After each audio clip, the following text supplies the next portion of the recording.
പോയി ആദ്യം പോയി വായും കഴുകി എന്തെങ്കിലും കഴിക്കാൻ നോക്ക്. ചെല്ലി എഴുന്നേറ്റ് കഴിഞ്ഞാൽ പൗഡർ ഇട്ട് മുടിയും കെട്ടി പൊട്ടും കുത്തിയിരിക്കും. പല്ലും തേക്കണ്ട, കുളിക്കാൻ വേണ്ട.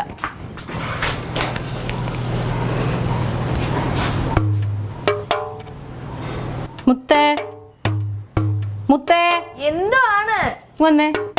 എന്താ എനിക്കിപ്പോ കുളിക്കണ്ടേ? ഇവിടെ വാടി. ഇവിടെ ആ നിന്നോട് ഞാൻ എന്താ പറഞ്ഞിട്ടുള്ളത്? എന്ത്? ക്ലാസ് നോക്കണമെങ്കിൽ ക്ലാസ്സിൽ മാത്രം കയറണം, വേറെ ഒന്നും ഇതിനകത്ത് നോക്കരുതെന്ന് പറഞ്ഞിട്ടുണ്ട്. വേറെന്തോ ഞാൻ നോക്കി. ഈ വാട്സപ്പിൽ ഇതാരായി മെസ്സേജ് അയച്ചേക്കുന്നത്? അത് ഗുഡ് മോർണിംഗ് അല്ലേ? എന്തിനാ ഗുഡ് മോർണിംഗ് അയച്ചത്? ആരാ നിനക്കറിയാമോ? ഇല്ല, അത് വെറുതെ അയച്ചതമ്മ. എന്തിനു വെറുതെ അയക്കുന്നത്? എന്തിന്? 1ാം ക്ലാസ് തൊട്ട് ഇതുവരെ നമ്മൾ പഠിക്കുന്ന വിഷ് ചെയ്താൽ തിരിച്ച് വിഷ് ചെയ്യാനാണ്. അതാണ് മാനേഴ്സ്. നീ ഒരുപാട് മാനേഴ്സ് അമ്മേനെ പഠിപ്പിക്കണ്ട. നമ്മൾ കേരളത്തിൽ മലയാളികളാണ്, നമ്മൾ അമേരിക്കക്കാരൊന്നുമല്ല. ആ എന്താണ് മേലാലും ഇമാതിരിയുള്ള തോന്നിയാസം കാണിച്ചിട്ടുണ്ടെങ്കിൽ ഇതാരെന്താന്നറിയാതെ നീ എന്തിനാ കണ്ടവർക്കൊക്കെ ഈ ഗുഡ് മോർണിംഗും ഗുഡ് നൈറ്റും ഒക്കെ അയക്കാൻ നിൽക്കുന്നത്?